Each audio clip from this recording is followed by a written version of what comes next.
오늘은 신약 성경 파노라마 시리즈를 오늘부터 시작을 합니다. 신약 성경을 이제 책별로 알아가는데, 여러분이 성경을 읽어가는데 이게 책별로 여러분이 이제 넘어갈 때 오늘 수요일날 저녁마다 드리는 말씀이 여러분에게 큰 도움이 될 것입니다. 오늘은 먼저 신약 성경을 열기 전에 먼저 그 신약 성경의 배경을 먼저 이해하는 것이 필요하다고 생각합니다. 저는 오늘 읽은 말씀 가운데 엠마오로 가는 두 제자가 예수님께서 말씀을 풀어주셨을 때 그 마음에 와 닿았던 감동적인 이야기를 한 구절로 이야기해놨는데, 이렇게 이야기를 했습니다. 뭐라고 얘기했냐면은 32절입니다. 24장 32절. 그들이 서로 이르되 그분께서 길에서 우리와 말씀하시고 우리에게 성경 기록도를 열어주실 때에, 성경 기록도를 열어주실 때 우리 마음이 우리 속에서 뜨겁지 아니하더냐? 우리 마음이 우리 속에서 뜨겁지 아니하더냐? 저는 이 말씀이 참 너무나 좋습니다. 정말로 말씀을 읽을 때마다, 들을 때마다 우리가 이 말씀이 마음속에서 뜨거운 그런 열정을 갖게 되는 것보다 더 큰 감동은 없다고 생각합니다. 수요일 저녁에 모여서 여러분이 말씀의 배경을 알아가고 말씀을 알아갈 때, 여기 엠마오로 가던 두 제자가 실패한 감정으로 고향으로 내려가다가 예수님을 만나서 우리 마음속에서 우리 속이 뜨겁지 아니하더냐, 이런 열정의 고백들이 여러분의 삶 속에서 일어날 수 있기를 바랍니다. 성경을 공부하는 데는 성경을 연구하고 학문하는 자세로 읽어야 더욱 깊이 있게 깨달아질 수가 있습니다. 성경은 어떻게 기록이 됐냐면은 문자적, 문법적, 그리고 역사적, 지리적, 문화적 상황 아래서 기록된 책입니다. 그러니까 이 성경을 이해할 때 문자적으로 이해해야 하고, 문법적인 것도 함께 우리가 이해해야 되고, 또 역사적 상황을 이해해야 더욱 깊게 깨달아질 수가 있습니다. 그리고 지리적 상황을 이해해야 또 깊게 깨달아질 수가 있고, 문화적 상황을 공부해야 깊게 깨달아질 수가 있는 것입니다. 그 성경은 성령의 조명을 받아야만 깨달아지는 책이 바로 성경입니다. 이사야 50장 4절은 제가 저희 집에 제 책상 앞에 붙여놓은 글귀입니다. 말씀이에요. 이사야 50장 4절에 주 하나님께서 학식 있는 자의 혀를 내게 주사 내가 피곤한 자에게 때에 맞는 말을 할 줄 알게 하시나니, 그분께서 아침마다 일깨우시되 나의 길을 일깨우사 학식 있는 자같이 듣게 하시는도다. 아침마다 일깨우시기를 바라는 마음에서 제가 이 말씀을 제 책상 앞에 써붙이고, 그리고 이 말씀을 읽곤 합니다. 느헤미야 8장에도 이제 그 성경 말씀을 열을 때 모든 백성들이 일어나서 그 말씀을 들었다고 이야기를 하고, 그리고 깨닫게 해주는 말씀을 들을 때 그들이 눈물로 하나님 앞에 참 엎드려서 통곡을 한 이야기도 기록되어 있습니다. 시편 119편 97절부터 104절까지도 하나님의 말씀이 얼마나 위대한가, 이것에 대해서도 말씀해 놓고 있습니다. 그래서 이제 오늘은 신약을, 마태복음을 딱 열어지기 전에 신약과 구약 사이를 보겠습니다. 신약과 구약 사이는 뭐가 있을까요? 과자가 있습니다. 그렇죠? 네, 과자가 있어요. 근데 정말입니까? 아니죠. 중간기가 있어요. 중간기. 신약과 구약 사이에는 중간기 400년이 있습니다. 몇 년이라고요? 400년. 중간기 400년. 중간기 400년. 구약의 마지막 책 말라기에서 신약의 첫 번째 책 마태복음을 딱 넘기는 데는 1초도 걸리질 않아요. 그렇죠? 그런데 그 사이, 말라기와 마태복음 사이에는 400년의 기간이 중간에 들어있다는 겁니다. 400년 기간이. 그래서 구약과 신약 사이에는 400년의 시간이 들어있는데, 이 시기의 역사를 신구약 중간사라고 얘기를 합니다. 신구약 중간사. 신학교 가면요, 신구약 중간사가 한 과목으로 한 학기 동안 배우게 되어 있어요. 그래서 오늘은 아주 짧게 제가 여러분들이 아주 쉽게 이해할 수 있도록 여러분에게 설명을 해드리도록 하겠습니다. 신구약 중간기에는 어떤 역사가 있었는가? 그 강대한 왕조들의 교체가 있었고 유럽의 판도가 두세 차례나 바뀌는 역사가 있었습니다. 그러니까 유럽과 아시아 국가들의 국경선이 크게 달라졌고 새로운 문화들이 출현되었습니다. 그래서 신구약 중간기 역사에서 구약성경의 마지막 책 말라기서의 배경은 어떤 나라입니까? 페르시아 제국이죠. 페르시아 제국. 그런데 신약성경 첫 번째 책 마태복음을 딱 열어보니까 어떤 제국이 통치하고 있어요? 로마 제국이죠. 그렇죠? 로마 제국. 그러니까 페르시아 제국에서부터 로마 제국에까지 그 사이에 어떤 왕조들이 있었는가 하는 겁니다. 어떤 왕조들이 있었는가, 어떻게 제국이 바뀌어졌는가 하는 거죠. 신구약 중간기에는 페르시아 제국에서부터 시작하여 헬라 제국을 거쳐 유대의 마카비 혁명, 하소몬 왕조, 헤롯 왕조, 그리고 로마 제국의 유대 통치까지가 들어가 있습니다. 그래서 신구약 중간기를 연구하자면 크게 이제 세 부분으로 나누어서 역사를 고찰해 봐야 하는데, 중간기 이전 역사, 헬라 제국과 중간기 역사, 그리고 로마 제국과 중간기 역사, 이렇게 이제 공부를 해야 됩니다만은, 오늘은 제가 여러분들에게 팔레스타인 땅을 7제국이 거쳐갔다, 7제국이 다스렸다가 하는 것을 그림으로, 여러분이 이제 설교 노트에 그림이 되어 있죠. 이 그림을 보면서 이해하면 됩니다. 그러니까 그림만 잘 이해하시면 여러분은 신구약 중간기를 다 띄게 되는 겁니다. 먼저 다니엘과 팔레스타인 땅에 대원이 있습니다. 왕조를 보면은 이제 먼저 다니엘이 예언했던 팔레스타인 땅이 있어요. 거기 보면은 이제 금신상이 하나 들어가 있죠. 금신상 넘겨주시고요. 금신상. 저 뒤에도 나오게 해주세요. 금신상이 들어가 있습니다. 금신상. 그 이전 그림 해주세요. 여기 보면은 이제 금신상이 딱 되어 있죠. 이것은 보면은 이 머리 쪽은 이제 금으로 되어 있고, 머리는 정금되어 있고, 이건 머리가 정금으로 되어 있다. 이건 바벨론 제국을 이야기하는 겁니다. 가슴과 두 팔은 은으로 되어 있다. 이것은 메데와 페르시아 제국을 이야기합니다. 그리고 배와 두 넓적다리는 노수로 되어 있다. 이건 그리스 제국, 헬라 제국을 이야기하고요. 두 발은 쇠와 진흙으로 되어 있다. 이것은 바로 로마 제국을 이야기하는 겁니다. 그러니까 포로로 잡혀간 유대인들은 70년간 종살이를 하다가 유대 땅으로 돌아왔습니다. 그래서 페르시아가 패권을 잡았기 때문입니다.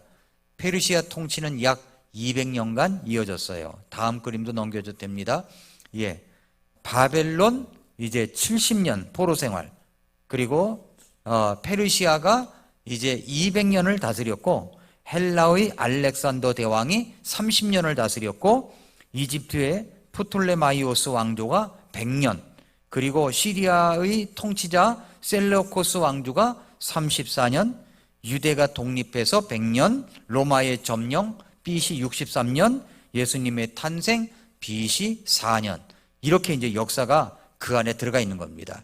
자, 그러면 팔레스타인의 주인이 바뀌고 바뀌는데 어떻게 바뀌느냐? 첫 번째 주인입니다.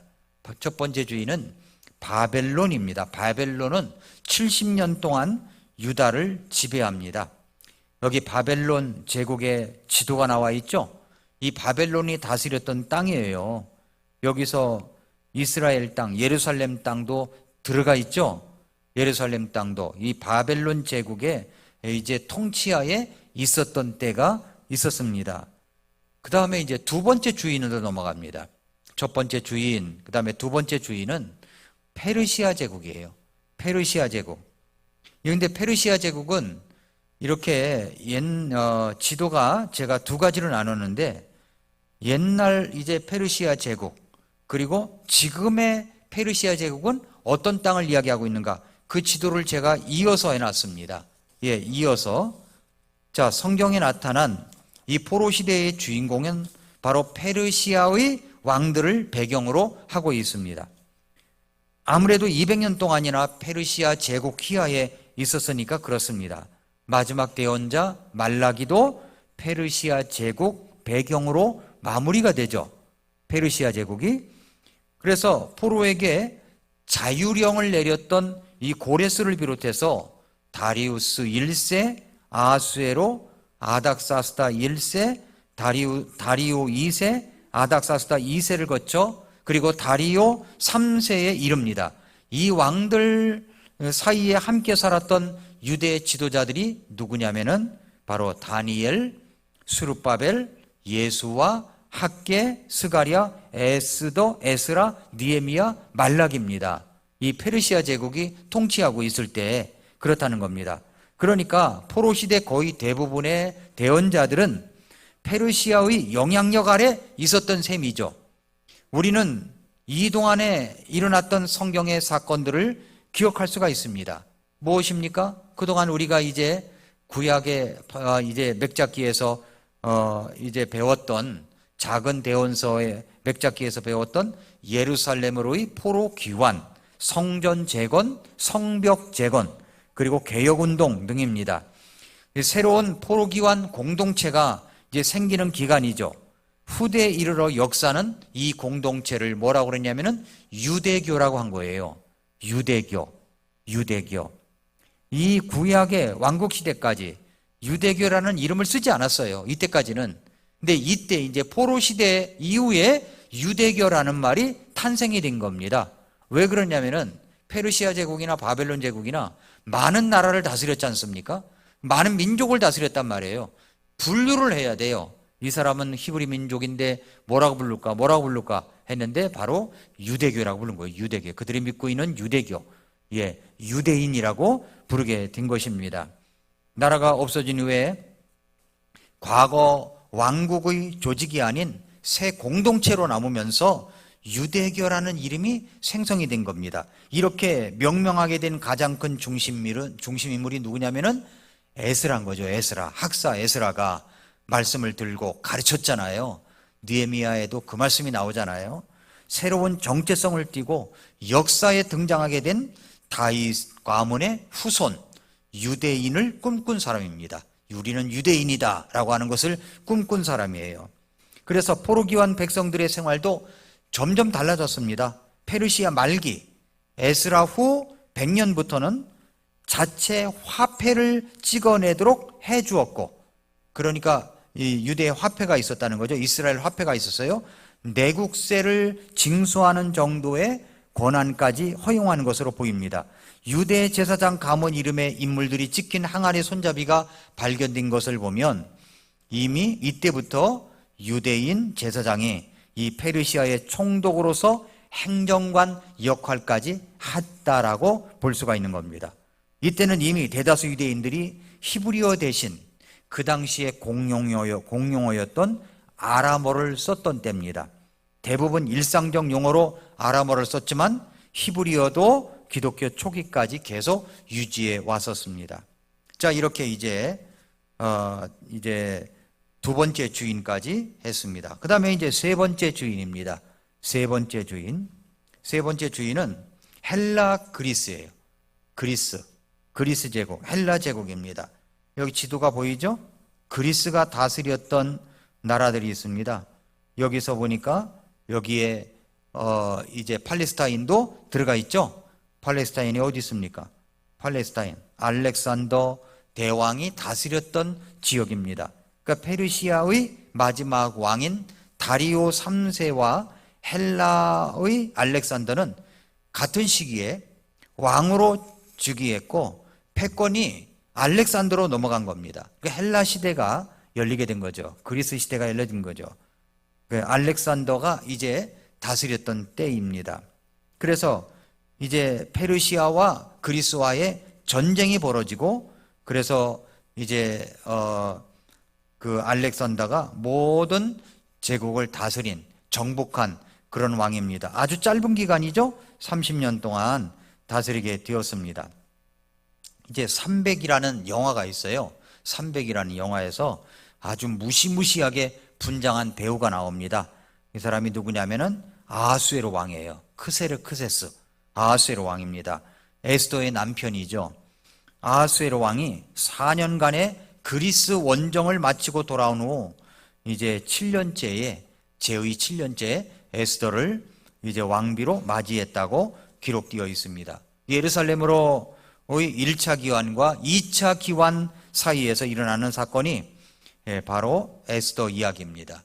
아하수에로의 왕은 즉위한 지 20년째 자신의 친위대장 이제 아르타바누스에게 암살을 당해서 죽습니다.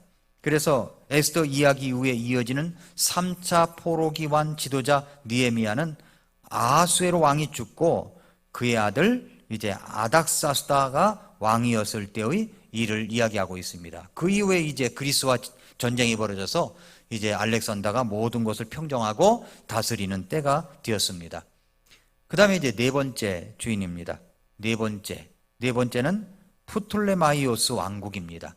이렇게 이제 알렉산더가 죽자마자 이제 갑자기 이제 다음 후계자를 정하지도 못한 상태에서 이제 죽었기 때문에 자기의 부하들이 이렇게 나라를 몇 조각으로 나눠 가지고서 자기들이 다스리게 됐어요. 그래서 안티고노스, 셀레우코스, 프톨레마이오스 이렇게 이제 다스리게 됐는데 프톨레마이오스가 팔레스타인을 다스렸다는 때입니다. 이게 프톨레마이오스가 팔레스타인을 다스렸다는 거예요. 이건 역사적인 이제 배경을 지금 이야기하고 있습니다. 알렉산더가 요조를 한 거죠. 후계자를 정할 틈이 없었습니다.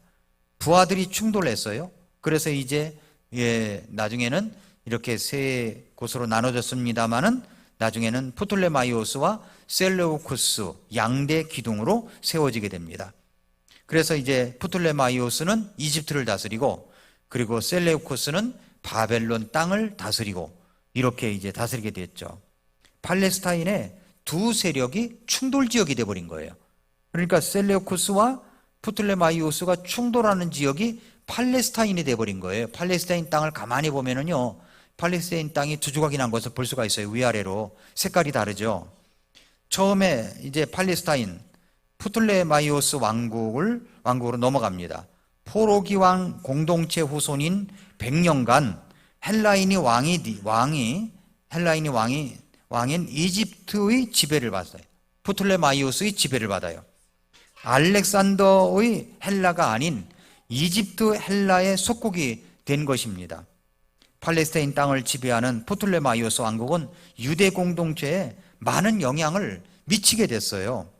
아브라함 때부터 유대인 디아스포라들은 이집트 거류민으로 살아온 사람들이 상당히 많았어요. 한 100만 명가량이 된다고 이야기를 합니다. 프톨레마이오스 1세는 알렉산더 대왕을 기념해서 지중해를 한꺼번에 알렉산드리아라고 하는 도시를 개발하여 수도로 삼습니다. 알렉산드리아, 이집트에 가면은 알렉산드리아가 있잖아요. 그 수도로 삼아요. 예수님 당시에는 이제 이 도시에 약 100만 명의 유대인 디아스포라들이 있었다고 이야기를 합니다.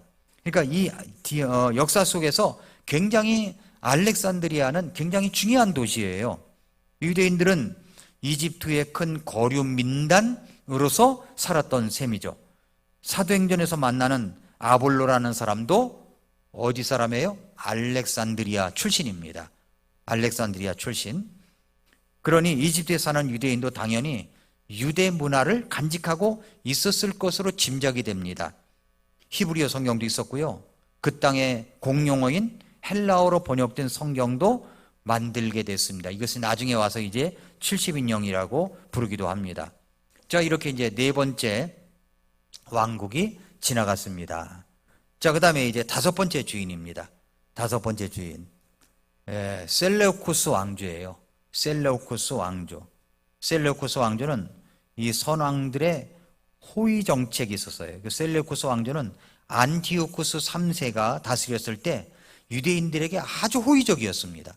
그래서 포로도 석방하고 세금도 면제하고 율법을 따라 그들이 하나님 여호와를 섬길 수 있도록 해주고 또 그들이 이제 하나님 앞에 예배를 드릴 때 제사를 드릴 수 있도록 지원을 해줬어요. 국가 보조비도 약속을 했습니다. 그리고 이렇게 이제 제사장들이나 이제 성전에 거주하는 종사자들은 세금을 면제해 주었어요. 유대인 공동체에 의해 마련되었던 제단용 땔감도 면제해 줬습니다. 성전 수리 공사비도 보조를 받았어요. 그러니까 이 셀레쿠스 왕조 때는 굉장히 팔레스타인 지역에 있는 유대인들에게 굉장히 호의를 받았던 그때였다는 겁니다. 유대 공동체는 역사가 흘러가면서 알렉산더, 그 다음에 프톨레마이오스, 그리고 셀레우쿠스, 이 세 왕조의 영향권 아래 있었던 겁니다. 그러니까 헬라의 영향권에 있었던 거죠. 결국 어떤 영향을 받았냐면은 헬레니즘 문화의 영향권 아래에 있어가지고 온 세상이 헬라화 되는데 유대인들도 자기들도 모르게 이 문화의 영향에 빠질 수밖에 없었다는 겁니다. 헬라 문화에, 그리스 문화에. 그래서 팔레스타인 땅에서도 그러니까 헬라식 도시들이 세워졌어요. 팔레스타인 땅에. 헬라 문화는 굉장히 발달된 그런 문화였습니다. 이런 상황 속에서도 경건한 유대인들은 하나님을 섬기고 있었다는 겁니다. 그러다가 이제 안티오코스 3세가 그렇게 호의를 베풀었는데 안티오코스 4세가 왕이 되고 나서부터는 이게 완전히 이제 뒤바뀌어졌어요. 안티오코스 4세, 에피파네스라고 하는데 유대인들을 아주 잔혹하게 핍박하는 정책으로 돌아섭니다. 정복민들에게 호의적인 선왕들의 이 정책을 뒤집어 엎어가지고 이제는 모든 정복민들을 적대적으로 이제 하기로 돌아섭니다. 그래서 중간기 역사 중에 아주 중대한 사건이 일어나게 만드는 장본인이 바로 안티오코스 4세입니다. 에피파네스라고 그래요. 그의 핍박에 대항해서 유대인들이 투항을 하게 되죠. 유대인들이 너무 핍박이 심하니까 유대인들이 이제 투항을 하게 되는데 결국 그것이 유대의 독립을 가져옵니다.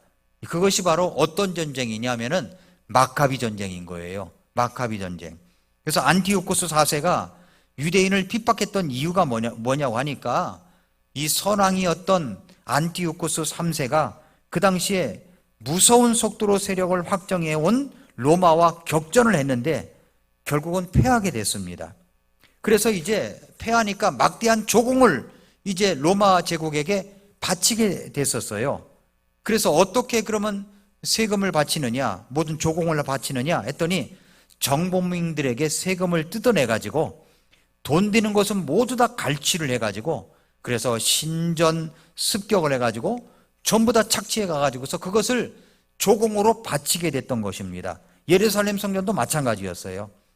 그렇게 되면서 헬라화가 가속화되고 헬라화로 재통일시키려고 하고 종교적으로 헬라의 신들을 섬기도록 강요하고 자기 자신을 제우스 신이다 이렇게 칭하고 가시적으로 이 에피파네스가 자신을 신격화시키고 이렇게 했다는 겁니다. 그랬더니 유대인들이 어떻게 합니까? 그러니까 유대인들이 그럴 수가 없죠. 유대인들 가운데는 이게 또 반반으로 나눠지게 된 거예요. 헬라 문화, 그러니까 헬라화를 지지하는 세력자들이 나타나는가 하면 그래서 왕실의 비율을 맞추려고 하는 그런 세력들이 있는가 하면 그것을 대항하는 세력이 또 나타나게 된 겁니다. 안티오코스 4세는 BC 167년에 급기야 유대 양민들을 급습하는데 부왕이 내렸던 유대인들에 대한 특혜를 폐지하고 그리고 유대의 모든 관습을 금하는 칙령을 공포하는데 그들이 하나님 앞에 제사를 지내는 것, 희생 업무를 드리는 것들 전부 다 금지시킨 거예요. 안식일, 절기 행사도 금지시키고 율법의 사본도 파기하라고 명령을 내렸고 할례도 금지시키고 어길 경우에는 사형이라고 했습니다. 그래서 이 도초에 자기가 믿고 있는 이 잘못된 신들의 제단들을 갖다가 도초에 세우게 됐습니다. 예루살렘 성전 안에 제우스 신의 제단을 세우고 숭배하게 하고 돼지고기를 제물로 바치게 만들고 이렇게 됐다는 겁니다. 자, 이렇게 이제 안티오코스 이제 셀레우코스 왕조로 인하여 안티오코스 4세의 핍박으로 너무나도 큰 어려움을 당하게 된 유대인들이 여섯 번째, 이제 주인이 바뀌는 거죠. 팔레스타인 땅에 바뀌는 겁니다. 마카비 혁명을 일으킵니다. 마카비 혁명. 마카비 하소몬 왕조 기간이라고 합니다. 166년부터 63년까지 하소몬 왕조와 헤롯 왕조가 들어와요. 이 잔인한 탄압에 대한 유대인들의 반란과 무장 골기가 일어나게 됩니다. 율법과 언약에 열심이었던 제사장 가문이었던 마따디아는 그의 아들들 요한, 시몬, 유다, 엘르아셀, 요나단 이 아들들과 함께 이 탄압에 대한 투쟁을 벌여요. 전쟁이 일어나죠. 결국은 승리를 합니다. 안티오코스 4세에게서 독립을 시켜버려요. 나라를. 이것을 가리켜서 마카비 운동이라고 합니다. 마카비 운동. 마카비라는 말은 마따디아의 셋째 아들 유다의 별명인데 쇠망치라는 뜻입니다. 이 승리로 인해 유대 공동체는 약 100년 동안 독립을 하게 됩니다. 바벨론에 패하면서 잃은 주권을 비로소 찾았으니까 진짜 400년 만에 독립인 거예요. 400년 만에 독립. BC 166년 유다의 마카비가 안티오코스 4세를 물리치고 나라를 되찾았고, 그 다음해인 BC 165년에는 예루살렘 성전을 청결케 합니다. 성전 수리하고 성전의 보수 작업을 하고, 이를 기념하는 명절이 뭐냐면 바로 신약에 나오는 수전절이 여기서 나온 거예요. 수전절이. 이렇게 독립한 유대 포로기환 공동체 후손의 나라를 가리켜서 뭐라고 이렇게 하냐면 하소몬 왕조라고 하는 겁니다. 하소몬 왕조. 하소몬 왕조가 제4대에 이르렀을 때는 예루살렘 동남쪽에 이두메 그 지도에 보면은 빨간 밑에 부분이 있죠. 이두메 에돔 지역까지 정복을 합니다. 하소몬 왕조가 이때 이 지역을 다스리기 위해서 총독을 두었어요. 네, 총독을 두었는데 그 사람이 바로 안티파스 1세입니다. 그는 본래 에돔을 다스리던 왕이었어요. 이 사람이 바로 예수님을 죽이려 했던 헤롯의 할아버지입니다. 헤롯의 할아버지입니다. 그러나 하소몬 왕조의 조공을 바치던 이 헤롯 가문은 갑자기 이제 돌변을 합니다. 로마 세력이 점점 확장되고 있는 정세를 파악했기 때문입니다. 그래서 로마에 붙는 게 낫겠다는 판단 아래 하소몬 왕조에게 반역을 하죠. 반역을 해요. 로마와 손을 잡고 이제 출발한 헤롯 가문은 로마의 허락 아래 유대인의 왕이 됩니다. 유대인의 왕. 이제 로마 제국이 전부 다 들어가게 되니까 유대인이 볼 때는 헤롯 가문이 반역자인데 오히려 나중에는 그 밑에 복종해야만 하는 이 기가 막힌 관계가 돼버린 거예요. 이런 연고로 이제 예수님께서 탄생하실 때 유대의 왕은 에돔 사람 헤롯 대왕이었던 것입니다. 이해가 되시죠? 헤롯 대왕이었던 것이에요. 로마 세력이 큰 울타리가 되어주니까 이 배신자 에돔이 헤롯 가문으로 변신해서 버티고 있었던 것이죠. 유대인들은 이때부터 이중 지배구조 틀 속에 갇힙니다. 로마와 헤롯 가문 속에 들어가게 되는 거예요. 예수님 당시 때도 그렇게 된다는 거죠.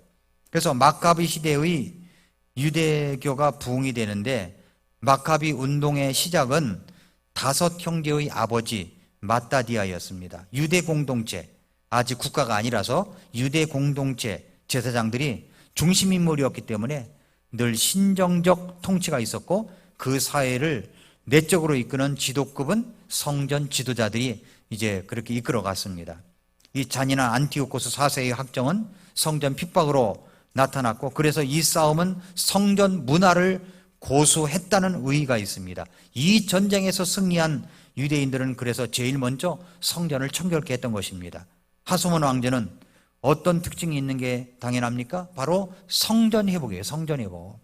율법과 성전을 중심으로 이제 더욱더 열심을 내고 부흥하게 되는 문화를 이제 낳게 되는 겁니다. 지금까지 여러 종주국의 지배를 받아오다가 마카비 자유시대에 이르렀으니까 얼마나 하나님을 잘 섬기고 싶었을지 여러분 감이 오십니까?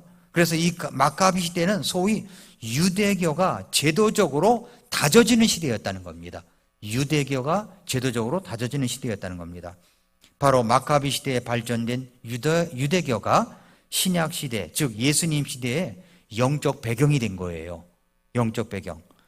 에스라의 종교개혁의 버금가는 개혁이었기 때문입니다. 그럼 어떤 일이 일어났습니까? 물론 율법 중심의 사회로 변화되었습니다. 마치 에스라 때 모세 오경의 재발견과 다르지 않습니다. 에스라와 느헤미야에 의해 주도된 새 공동체도 토라 연구를 하고 가르치고 지켰습니다. 그러나 당연히 그들의 개혁운동 핵심도 율법이었다는 겁니다. 하나님의 말씀. 그래서 그들은 성경으로 돌아가죠. 물론 구약 성경입니다. 말씀을 배우고 나면 과거에 일어났던 사건의 의의를 알게 됩니다. 그래서 그대로 해보고 싶어지는 거죠. 안식일, 또 할례, 정결의식, 11조, 또 성전과 제사규례 등 성경이 말하는 대로 하고 싶어지는 것이 바로 유대교의 특징이었습니다.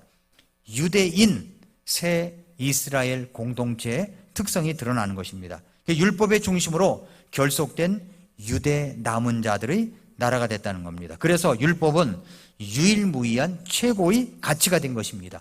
율법은 그들의 상징입니다. 율법을 높이다 보니까 그 율법에 나타나는 제사 행위는 당연히 아주 중요한 요소가 된 것이죠. 더군다나 마카비 이제 그 혁명을 주도한 마따디아 이 가문은 아론 계열 대제사장 혈통이었으니까 하소몬 왕조의 왕은 왕이면서도 동시에 대제사장 역할을 하는 정신적 수장이 될 수밖에 없었습니다. 그러다 보니까 앞으로 흘러가는 유대 공동체 역사 속에서도 누가 대제사장이냐, 누가 권력자냐로 이렇게 호환될 수밖에 없었습니다. 신약에 와서도 마찬가지죠. 예수님께서는 공생의 첫 유월절에 예루살렘에 올라가셔서 성전 안에서 재물을 사고 파는 사람들을 내쫓으셨죠. 그 성전도 바로 이 흐름 속에서 우리가 이해해야 된다는 겁니다. 그러니까 대제사장은 엄청난 실권자였던 거예요. 예수님 시대에 대제사장 부류들이 성전에서 경제권을 휘두르고 있었습니다. 그 상권을 쥐고 있었다는 거죠.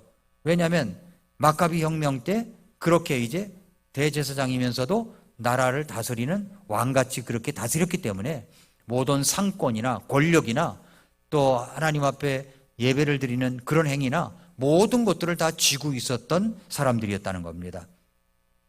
그래서 이들은 로마 시대에 엄청난 재력가였다는 거죠. 재력가. 자, 마지막 이제 7번째 주인으로 넘어갑니다. 7번째 주인.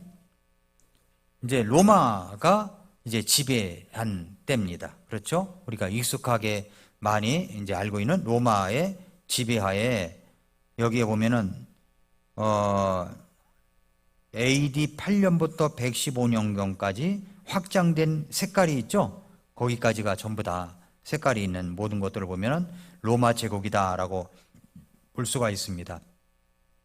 이런 이야기가 있죠? 로마인 이야기에 보면은 시오노 나나미가 지은 로마인 이야기에 보면은 로마는 하루아침에 이루어지지 않았다라는 그런 글귀가 있습니다. 세계사에서 가장 큰 제국이었던 로마도 처음 BC 8세기경에는 이탈리아 반도 중간쯤에서 생겨난 아주 작은 도시국가였습니다. 예, 도시국가 로마는 점점 힘이 강대해가지고 BC 270년경에는 드디어 이탈리아 반도를 통일합니다. 이때 잡아온 노예들을 검투사로 만들어 즐긴 민족이에요. 이런 노예들을 특히 스파르타쿠스, 검노라고 하죠. 스파르타쿠스 검노. 영화 글래디에이터에 보면은 검투사가 나옵니다. 그 로마 시대의 배경이니까 검노들이 반란을 일으켜요. 검노. 예. 이 검노 반란군이 10만 명까지 이르게 됩니다. 반란군 진압을 위해서 원로원은 폼페이오스, 크라수스를 임명하죠. 이들은 성공리에 검노들의 반란을 종식시켜 버립니다.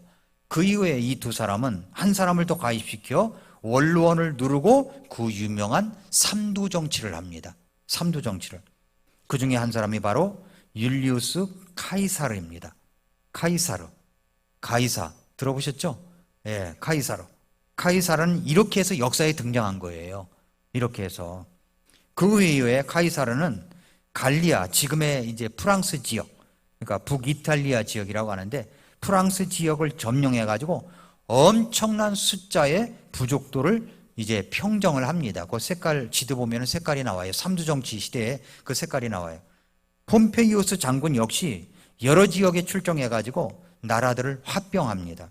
특별히 동방으로 진출해 가지고 터키 지역 짚어보세요. 터키 지역과 시리아 등지를 정복합니다. 터키 지역과 시리아 지역. 팔레스타인은 당연히 이제 정복이 된 거죠.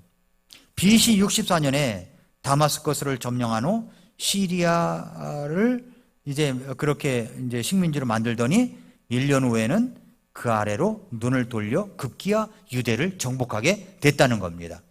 그래서 이제 팔레스타인이 로마가 주인이 돼버린 거예요. 에돔 총독이었던 안티파스는 이 찬스를 놓치지 않았어요. 그래서 이제 폼페이우스를 도와서 예루살렘을 정복하는데 이 안티파스가 에돔의 이제 그 하수몬 왕조에서 에돔의 총독으로 임명했는데 거기를 정복해가지고 총독으로 임명했는데 반란을 일으켜가지고 이제 폼페이우스를 도와가지고 예루살렘을 정복하는데 일조를 하게 된 것입니다. 역사가 요세포스는 이 전쟁으로 1만 2천 명이 죽었다고 기록하고 있습니다. 마카비 혁명으로 시작된 유대의 독립이 약 100년 동안 지속되는데 100년 후에 다시 로마에 의해서 무너져 버린 것입니다. 그래서 BC 63년에 폼페이우스 장군이 예루살렘을 함락시킨 이 사건을 시작으로 유대 땅에 이제 로마 통치 시대가 온 겁니다. 로마 통치 시대가. 하수몬 왕조 힐카우스 2세는 항복하고 이제 조공을 바치기로 항복을 했어요. 이로 인해 힐카누스는 더 이상 왕이 아니라 대제사장으로서 유대를 다스리게 되게 됩니다. 폼페이우스가 그렇게 임명해 버린 거예요. 그리고 안티파터, 그러니까 대헤롯의 아버지죠. 안티파터는 집정관이라는 이름으로 유대 지역을 다스리라고 그렇게 임명해 주었습니다. 이때부터 하스몬 왕조 수하에 있었던 헤롯 가문은 공공연히 유대 지역의 정치가로 등장하기 시작해가지고 지배하게 된 겁니다. 그 이후에 폼페이우스와 카이사르는 이제 나중에 패권을 놓고 싸우게 되죠. 결국 카이사르는 이집트에서 폼페이우스를 제거합니다. 카이사르는 여기서 그 유명한 클레오파트라를 만납니다. 이 클레오파트라는 이집트 프톨레마이오스 왕조의 여왕으로 등극하게 되죠. 프톨레마이오스 왕조라는 이름으로 이제 흘러오고 있었던 이제 이집트였는데 카이사르는 그 후에 아프리카와 스페인 싸움에서도 승리해가지고 로마의 영토를 더 넓혀나가게 된 겁니다. 카이사르는 최초로 로마를 통일하는, 이탈리아를 통일하고 로마 제국을 통일하는 주인공이 된 거예요. 유대의 힐카누스 2세, 그러니까 하스몬 왕조 힐카누스 2세와 에돔의 안티파스는 이제 카이사르를 섬길 수밖에 없었어요. 카이사르는 마카비 가문의 힐카누스 2세를 한 지역의 총독 정도로 임명해 버렸지만 안티파터는 유대의 집정관으로 즉위시켜 줍니다. 그래서 안티파터의 세력이 점점 더 확장되어 가고 그의 작은 아들 헤롯을 갈릴리 총독으로 임명을 하는데 그 아들이 누구냐면 바로 대헤롯이라는 겁니다. 대헤롯, 마태복음에 나오잖아요. 대헤롯. 네. 그러던 중에 카이사르는 그의 충신이었던 브루투스에 의해서 살해되어 일생을 마감합니다. 이것이 BC 44년의 일입니다. 카이사르는 최초로 천하 통일을 했지만 황제라는 칭함을 받지를 못했었어요. 카이사르가 죽은 후에 로마의 이제 싸움은 카이사르의 양아들이었던 옥타비아누스와 카이사르 신하였던 안토니우스 두 사람에게 이제 옮겨지게 됩니다. 그러는 와중에 안티파터는 살해를 당합니다. 에돔의 안티파터는 살해를 당합니다. BC 43년에. 그리고 그의 아들 대헤롯은 정치적으로 공공에 빠지게 되죠. 예. 그는 이제 파르티아인들, 이제 지금의 이란 북부 지역인데 그 오순절 사건 때 여기서 온 사람들도 베드로의 설교를 들었었습니다. 근데 이 헤롯을 공격한 겁니다. 그런데 문제는 이 전쟁이 유대 마카비 하소몬 가문 중에 한 사람인 안티고노스와 파르티아인들이 그렇게 연합전이었다는 겁니다. 그래서 대헤롯은 결국 이집트로 도망을 합니다. 그 후에 로마를 가죠. 이제 로마행을 결단합니다. 대헤롯을 쫓아낸 안타고노스는 다시 하소몬 왕조를 다스리게 됩니다. 로마로 간 헤롯은 로비 활동을 하기 시작했죠. 뇌물 작전을 쓰고 이런저런 이유로 인해서 로마 원로원은 헤롯을 유대의 왕으로 임명을 내버립니다. 그러니까 지금 로마로 쫓겨온 신세인데 로마로 쫓겨왔는데 왕으로 임명돼서 이제 다시 가는 거예요. 그 현재 유대 땅은 유대인 안토고노스가 복귀해서 다스리고 있는데 말입니다. 근데 유대인들은 헤롯 가문을 에돔의 종놈들이라고 증오하고 있는데도 말입니다. 그런데도 로마가 헤롯을 정식 왕으로 임명한다는 것은 무슨 뜻입니까? 지금 유대인들이 차지하고 있어도 다시 뺏어라. 내가 뺏을 때 도와줄게. 그 말이었던 겁니다. 그래서 헤롯은 다시 싸워가지고 로마의 도움으로 다시 싸워가지고 이 땅을 얻어야 했다는 것이죠. 결국 헤롯은 로마군의 지원을 받아서 마카비 하소몬 왕조 계열의 마지막 통치자 안티고노스를 죽이고 예루살렘 성을 다시 빼앗습니다. 이때 헤롯을 도와준 사람이 안토니우스인데 헤롯은 안티니우스에게 이제 대단한 충성을 맹세했겠죠. 이렇게 이제 헤롯은 명실공히 이제 유대인의 왕이 된 겁니다. 그래서 유대인의 왕이 헤롯이 된 거예요. 이해가 되셨죠? 예. 이것이 BC 37년의 일입니다. BC 37년의 일. 이때부터 에돔 사람 해돔 가문은 유대의 왕이 되어서 다스리게 됐다는 겁니다. 엉뚱한 사람이 다스리게 됐던 거죠. 그는 이렇게 BC 37년부터 예수님의 탄생하시던 BC 4년까지 유대를 통치했습니다. 통치했어요. 대헤롯은 이런 배경을 가진 사람이라는 것을 알고 나면 성경이 좀 더 쉬워지죠? 그래서 그랬던 거구나. 동부 지역, 시리아, 터키 등 지중해 동쪽 내륙을 장악했던 안토니오스는 그만 이제 이집트에 있는 클레오파트라와 사랑에 빠지게 되죠. 카이사르의 양아들 옥타비아누스는 클레오파트라와 안토니오스 연합군과 설전을 벌이는데 소위 악티움 해전이라고 하는데 옥타비아누스가 승리를 거둡니다. 이렇게 해서 이제 명실공히 옥타비아누스는 이제 로마의 대권을 차지하게 됩니다. 로마 최초의 황제가 아우구스티누스입니다. 이렇게 황제 명칭을 최초로 가진 사람이 카이사르의 양아들 옥타비아누스였지만 카이사르라는 이름이 통상 로마 황제를 상징하는 칭호로 쓰이게 된 겁니다. 그래서 성경에서도 카이사르 하면 뭘 가리켜요? 황제를 가리킨다는 말입니다. 카이사르 하면 황제를 가리킨다 하는 겁니다. 이렇게 해서 이제 7지역을 다 돌았습니다. 지도를 다시 한번 볼까요? 지도를 한번 봐보세요. 첫 번째 주인이 바벨론 지역이라고 그랬죠? 바벨론이라고 그랬습니다. 바벨로니아가 다스리던 지역이 있습니다. 이렇게 이제 바뀝니다. 두 번째 주인이 페르시아예요. 페르시아 제국이 어디까지냐? 그 왼쪽 그림이 있고, 왼쪽 그림은 옛날 지도고 오른쪽 그림은 현 그림이에요. 현재 지역이 페르시아 제국 어디까지냐라는 거. 이집트, 시리아, 이스라엘을 당연하고 터키, 불가리아까지, 그리고 이란, 파키스탄, 아프가니스탄, 투르크메니스탄, 우즈베키스탄까지 이게 페르시아 제국이라는 겁니다. 이게 페르시아 제국. 이해가 되죠? 세 번째는 헬라 제국입니다. 헬라 제국. 지도 보셨죠? 헬라 제국. 그래서 알렉산더가 다스리게 됐는데 알렉산더가 갑자기 유조를 하니까 이제 나라가 세 개로 나눠서 자기들이 각각 했습니다. 안티고노스, 프톨레마이오스, 셀레우코스. 나중에는 셀레우코스와 프톨레마이오스 두 기둥으로 흐르게 됐고, 결국은 이제 다섯 번째 주인이 셀레우코스 왕조. 셀레우코스 왕조였고, 그 다음에 이제 여섯 번째는 바로 마카비 혁명, 하스몬 왕조 기간 100년간이 있었고, 그리고 이제 마지막 일곱 번째 주인이 바로 로마다라고 하는 겁니다. 자, 여기까지 이제 지도를 보고 여러분이 이해를 하시면 되겠습니다. 이해가 되십니까? 역사는 재미있는 사람에겐 재미있는데요, 재미없는 사람에게는 재미가 없어요.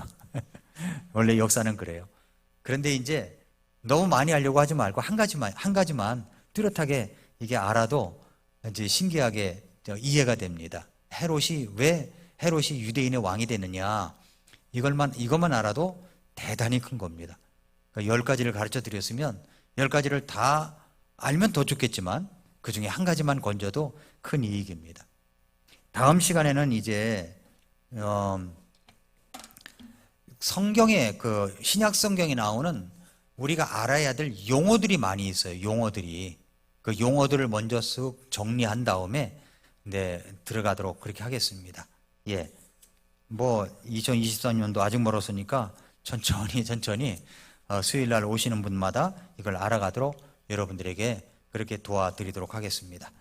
기도하고 마치겠습니다. 기도하겠습니다.